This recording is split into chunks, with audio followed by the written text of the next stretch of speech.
Quelque chose s'est brisé le jour où mon père a réapparu après 9 mois de silence absolu. Son message est arrivé exactement 24 heures après la publication d'un article sur le succès de mon cabinet. Ce timing n'avait rien d'affectif. C'était un calcul. Au dîner, ils avaient déjà décidé de l'issue. La société familiale était au bord du gouffre. La banque exigeait une garantie. Et ils étaient convaincus que l'isolement m'avait rendu docile. Ils pensaient que je signerais pour retrouver ma place. Ils ignoraient un détail juridique essentiel. Et quand je l'ai évoqué, le silence autour de la table a changé de calme. Le message est arrivé un jeudi matin, à 9h23. Je m'en souviens parce que j'étais en train de signer le dernier avenant d'un contrat avec un investisseur belge. Et que mon téléphone a vibré exactement au moment où mon stylo touchait le papier. Je n'ai pas regardé l'écran immédiatement. J'ai finalisé la signature, remercié mon interlocuteur, et seulement alors, j'ai retourné mon téléphone. Réunion de famille samedi. Ta présence est attendue. Papa. Cette mot-ci, pas de point d'interrogation.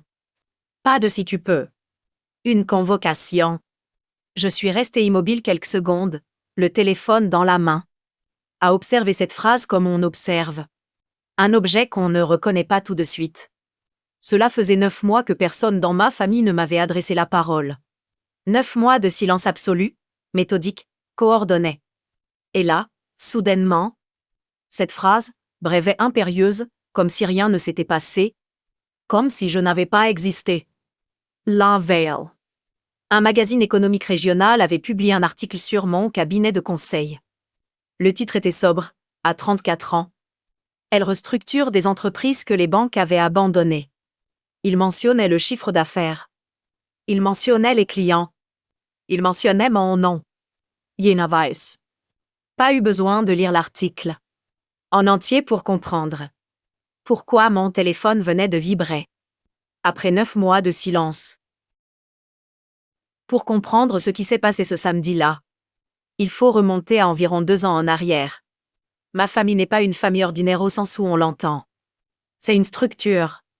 Une organisation avec ses règles implicites. Ses hiérarchies non dites. Ses mécanismes de récompense et de punition. Mon père, Gérard Red, en est le centre de gravité depuis toujours. Non pas parce qu'il est particulièrement charismatique ou intelligent, mais parce qu'il a, très tôt, compris que contrôler l'information dans une famille, c'est contrôler les personnes. Il gérait une société de négoce créée par mon grand-père. Une entreprise solide, à une époque. Des contrats avec des collectivités locales. Une réputation régionale, quelques employés loyaux. Mais Gérard n'était pas mon grand-père. Il aimait les apparences plus que les fondations. Il aimait les dîners où on parlait de lui en termes élogieux. Il aimait que ses enfants réussissent, à condition que cette réussite soit perçue comme une extension de la sienne. Ma sœur aînée Lucie avait très tôt compris ce mécanisme et s'y était parfaitement conformée. Elle travaillait dans l'entreprise familiale, à un poste créé pour elle. Avec un titre qui sonnait bien et des responsabilités floues. Elle était la préférée non pas parce qu'elle était la plus compétente, mais parce qu'elle ne menaçait personne. Moi, j'avais fait un choix différent. Après mon master en gestion d'entreprise, j'avais refusé l'offre de mon père d'intégrer la société familiale. Non par hostilité, mais par lucidité. Je voyais les comptes. Je voyais les décisions. Je savais que cette entreprise avançait sur une inertie qui s'épuiserait. J'avais préféré me construire ailleurs. À mes conditions, avec mes propres risques. Pendant plusieurs années, cette décision avait été tolérée. Je venais au repas de famille. J'écoutais mon père parler de ses projets. Je souriais aux bonnes places. On ne me demandait pas vraiment ce que je faisais. On posait la question par politesse, mais sans attendre la réponse. Puis j'ai commencé à obtenir des résultats. Pas de manière spectaculaire, progressivement un client important. Un partenariat avec un fonds d'investissement. Une réputation qui se construisait. Dans des cercles que ma famille ne fréquentait pas. Et quelque chose a changé dans la dynamique. Pas immédiatement. Mais j'ai commencé à le sentir. D'abord dans des silences un peu trop longs. Puis dans des remarques glissées entre deux phrases anodines. Tu travailles beaucoup, c'est bien. Mais tu ne risques pas de te retrouver seul. Ton cabinet pas assez intéressant. Mais c'est fragile, non. Comme structure. Papa connaît quelqu'un qui a fait la même chose. Ça n'a pas duré. Ces phrases n'étaient pas des agressions. C'était plus subtil que ça. C'était du sabotage d'eau. De la déstabilisation continue. Administrée à des doses assez faibles pour que je ne puisse pas pondre directement sans paraître susceptible. Le tournant n'a eu lieu lors d'un repas de famille. Environ 26 mois avant ce jeudi de septembre où j'ai reçu le message. Mon père avait annoncé qu'il cherchait à lever des fonds pour développer une branche immobilière adossée à la société de négoce. Il avait besoin de liquidités, de garanties. Et surtout d'un associé qui apportait une crédibilité financière que lui ne possédait plus tout à fait. Il m'avait regardé en prononçant ces mots. Je n'avais pas dit oui ce soir-là. J'avais dit que j'allais étudier le dossier. Le dossier que j'avais étudié m'avait pris 3 semaines. J'avais demandé les bilans des 4 dernières années. Les relevés bancaires, les contrats en cours. Gérard avait hésité, puis avait finalement envoyé des documents. Pas tout, mais assez pour que je comprenne l'essentiel. La société n'était pas en difficulté passagère. Elle était structurellement fragilisée par des années de retrait non documentés, de charges personnelles passées en frais professionnels et d'un emprunt contracté 18 mois plus tôt pour financer ce que les relevés décrivaient comme des frais de représentation. En réalité, une rénovation complète de la maison familiale. J'avais rédigé un rapport de 5 pages ou Précis and Judgment. Et j'avais décliné. Ce que j'aurais dû anticiper, c'est que refuser n'était pas une option neutre dans la logique de Gérard. Refuser, c'était trahir. Refuser, c'était choisir mon camp. Et mon camp n'était visiblement pas le sien. La mise à l'écart a été progressive mais totale. D'abord, les repas de famille auxquels on cessait de m'inviter. Puis les nouvelles familiales qui ne m'arrivaient plus qu'en dernier.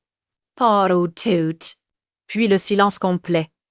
Orchestré avec cette discipline particulière que ma famille savait déployer quand elle voulait punir sans laisser de traces. 9 mois. J'avais continué à travailler. J'avais signé de nouveaux contrats. J'avais recruté 2 collaborateurs. J'avais refusé de m'expliquer, de me justifier, de demander à rentrer dans le rang. Pas par orgueil.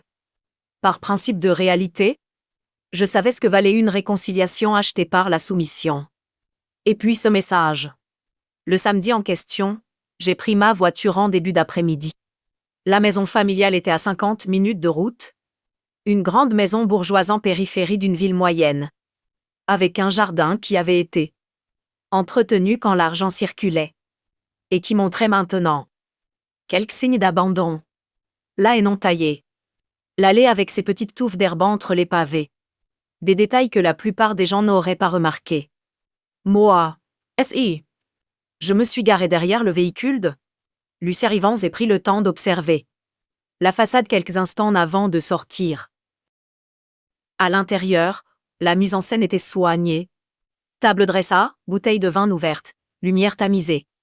Ma mère, Monique, m'a accueilli avec cet enthousiasme, légèrement excessif qu'elle réservait aux situations où elle savait que la tension allait monter.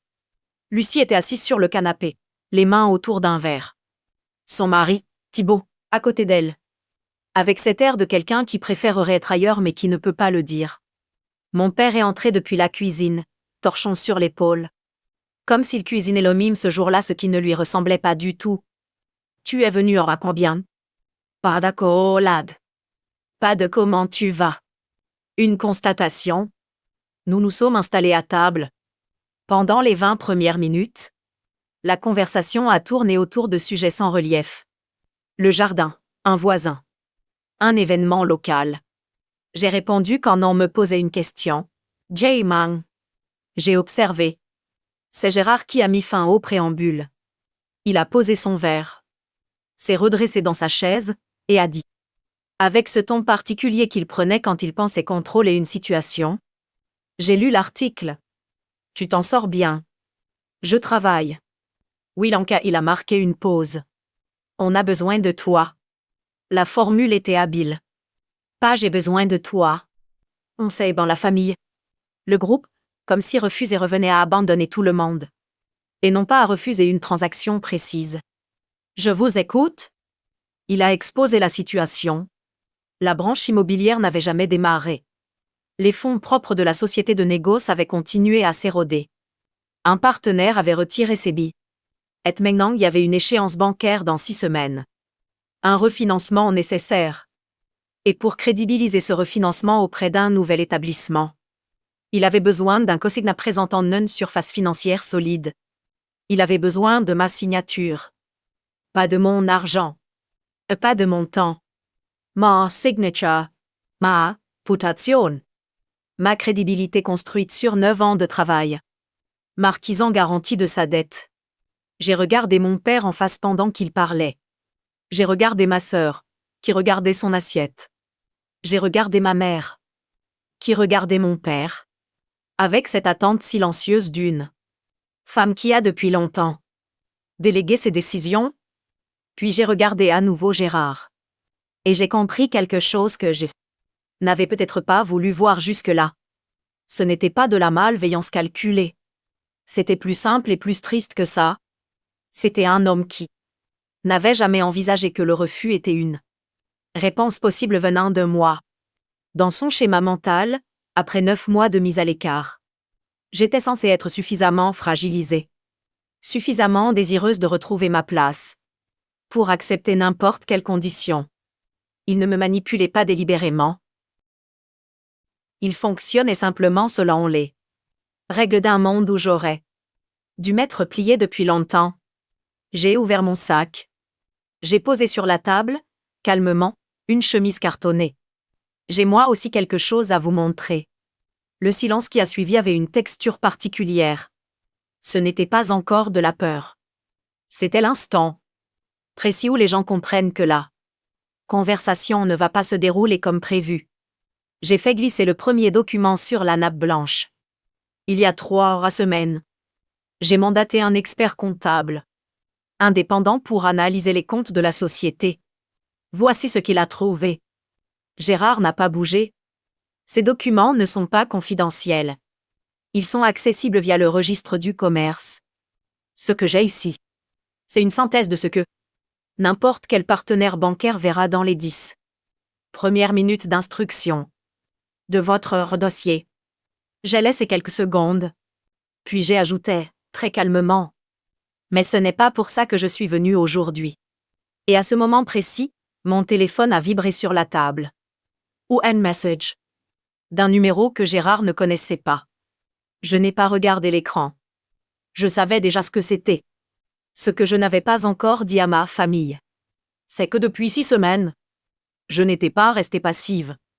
Pendant qu'ils organisaient ce repas. Pendant qu'ils calculaient comment me récupérer. Moi, j'avais travaillé. Et ce que j'avais fait changeait tout. Rien n'a explosé du jour au lendemain. Au contraire, tout a commencé par un simple doute. Un détail qui ne correspondait pas au reste. Puis un deuxième. Et un troisième.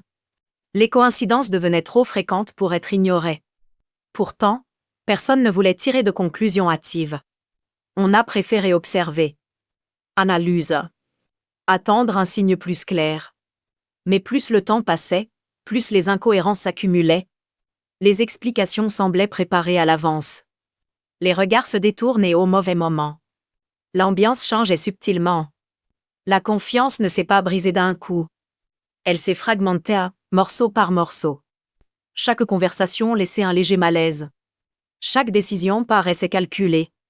Et peu à peu, l'évidence a pris forme. Ce qui semblait flou au départ est devenu impossible à ignorer. Ce message sur mon téléphone, c'était une confirmation. Celle d'un notaire. Depuis 6 semaines exactement depuis le jour où j'avais appris, par un contact commun, que mon père cherchait un co-signataire et qu'il avait mentionné mon nom à plusieurs reprises à des interlocuteurs bancaires sans ment. Informe et j'avais commencé à travailler sur une autre hypothèse. Pas la défense. L'initiative. Il existe, dans toute situation familiale et financière enchevêtrée, des nœuds. Des points précis où les intérêts convergents.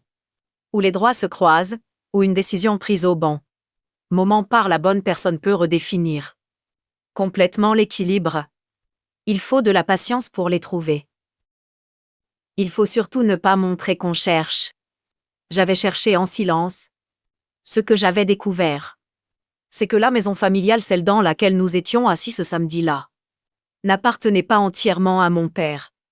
Elle avait été acquise en partie grâce à un héritage de ma grand-mère maternelle, transmis à ma mère, Monique, et intégré au patrimoine du couple sans qu'aucun acte notarié ne précise clairement les quotes par une situation fréquente, juridiquement floue, et dans ce cas précis bien exploitable, non pas pour dépouiller qui que ce soit, mais pour clarifier. J'avais mandaté un avocat spécialisé en droit patrimonial. Discrètement, nous avions examiné les actes d'acquisition, remonté les transferts de fonds, consulté le testament de ma grand-mère. Et au terme de 3 semaines de travail, la conclusion était nette. Ma mère détenait une quote-part sur ce bien qu'elle n'avait jamais fait valoir, et que Gérard avait progressivement occulté dans ses démarches bancaires. Ce n'était pas une fraude caractérisée, mais c'était une inexactitude suffisamment substantielle pour bloquer toute démarche de refinancement qui n'aurait pas recueilli au préalable l'accord explicite de ma mère. Ce que mon père ignorait, c'est que ma mère, elle, avait été informée, pas par moi directement, par une lettre de mon avocat, adressée à son nom propre, à une adresse que j'avais retrouvée, celle de sa sœur, que Monique consultait parfois quand elle voulait garder quelque chose pour elle. La lettre expliquait, en termes juridiques sobres, ce que représentaient ses droits sur ce bien, et ce qu'il adviendrait de ses droits si une procédure de refinancement était engagée. Sans son consentement éclair et je ne savais pas comment ma mère allait réagir. Je le découvrais en temps réel, là, autour de cette table. J'ai repris la parole après avoir posé la chemise cartonnée. Il y a une question que personne ne vous a posée, je crois. J'ai regardé ma mère. Monique, est-ce que tu as été consultée sur le refinancement que papa prépare? Le prénom, pas maman, Monique, un glissement minime, mais précis, qui signifiait que je lui parlais en tant que personne distincte, et non en tant que prolongement de Gérard. Quelque chose a traversé son visage.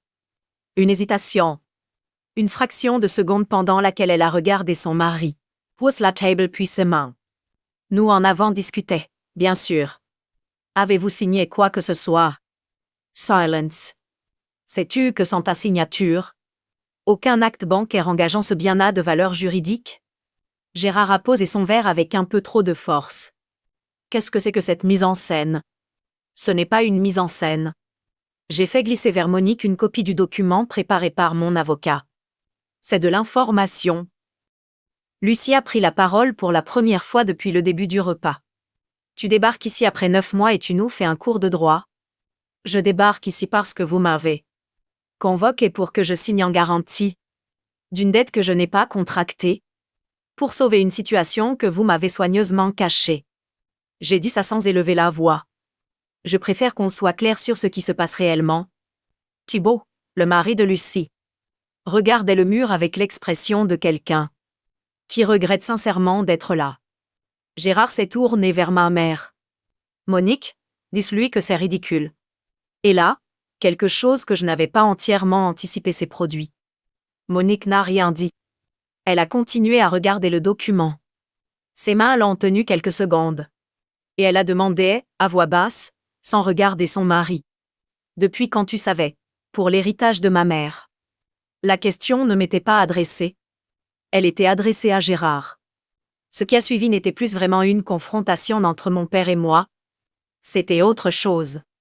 Quelque chose de plus ancien, de plus profond, qui remontait entre eux deux depuis un endroit où je n'avais jamais eu accès. Je n'ai pas cherché à en faire plus.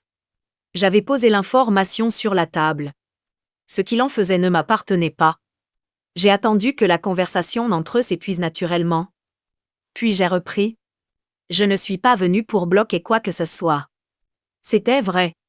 La posture du sabotage ne m'intéressait pas. Elle est épuisante, elle abîme tout le monde, et elle ne construit rien. Je suis venu avec une proposition. Gérard a levé les yeux. Pour la première fois depuis le début du repas. Il écoutait sans chercher à reprendre le contrôle. La société de négoce a des actifs réels.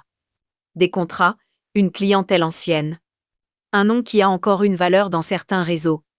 Le problème n'est pas le fond. Le problème, c'est la gestion de la trésorerie et une structure de coûts qui n'a jamais été rationalisée. J'avais préparé cela aussi. 3 pages. Une analyse, des hypothèses, un scénario de redressement sur 18 mois. Mon cabinet peut prendre en charge la restructuration. Pas en tant que membre de la famille.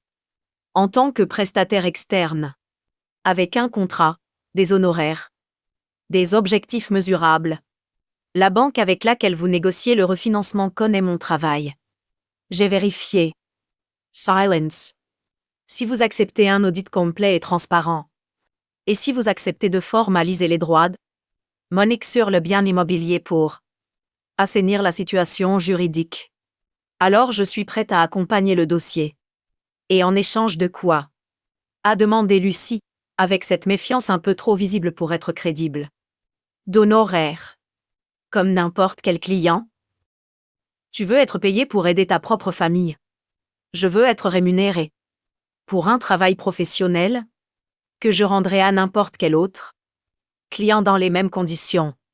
J'ai regardé ma sœur calmement. La confusion entre les deux. C'est précisément ce qui a créé tous ces problèmes depuis des années. Gérard n'a pas répondu immédiatement. Il a regardé les documents. Il a regardé ma mère, qui tenait toujours le papier de l'avocat sans l'avoir lâché sur eux. Il a regardé la table, le vin, ses mains. Il avait l'air, pour la première fois depuis longtemps, de sa vraie taille. Pas Dimino. Just, elle. Tu nous laisses combien de temps pour réfléchir? Jusqu'à vendredi. J'ai ramassé mes affaires. Rangé ce qui m'appartenait. Laissé les copies sur la table. L'échéance bancaire est dans 6 semaines. Si vous voulez que ça tienne, il faut commencer lundi. Je me suis levée. Personne n'a essayé de me retenir. Pas d'éclat de voix, pas de dernière pique. Lucie regardait son verre. Thibault le mur. Gérard les documents. Monique m'a accompagnée jusqu'à la porte d'entrée. Sur le seuil, elle m'a dit à voix basse, sans me regarder tout à fait. Tu aurais pu faire ça différemment. Oui. Mais tu ne l'aurais pas fait. Non. Elle a hoché la tête. Pas en signe d'accord. En signe de compréhension. C'est différent, et c'était suffisant. Le vendredi suivant, mon téléphone a sonné à 8h51. C'était Gérard. Il a dit « On accepte tes conditions. » 5 mots faits, pas de préambule. Pas de remerciements. Mais pas d'hostilité non plus. J'ai dit « Je vous envoie le contrat dans l'heure. » J'ai raccroché. J'ai posé le téléphone sur mon bureau. Et je suis restée un moment sans bouger. Ce que j'avais obtenu n'était pas la victoire. Que les gens imaginent quand ils entendent le mot revanche. Il n'y avait pas eu de humiliation publique. Pas de renversement spectaculaire. Pas de moment catharsis où tout s'effondre pour les autres et resplendit pour moi. La réalité est plus sobre et je crois, plus durable. J'avais refusé de devenir une garantie. J'étais devenue une référence. Ce n'est pas la même chose. Et cette différence-là, désormais, tout le monde dans cette famille la connaissait. À la fin, il ne restait ni triomphe éclatant ni échec absolu. Seulement des décisions prises et leurs répercussions. Ce qui a été vécu ne peut pas être réduit à un simple résumé. Chaque étape a compté. Chaque silence aussi.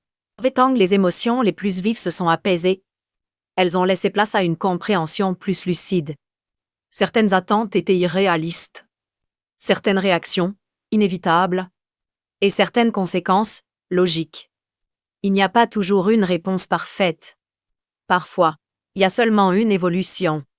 On avance différemment après avoir compris. On regarde les choses avec plus de recul. On accepte ce qui ne peut plus être changé. Cette histoire ne se ferme pas avec fracas. Elle se termine avec clarté. Sans accusation définitive. Sans justification excessive. Mais avec une conscience plus solide de ce qui a été appris. Car certaines expériences ne font pas de bruit. Elles transforment intérieurement. Et c'est souvent là que commence la vraie suite.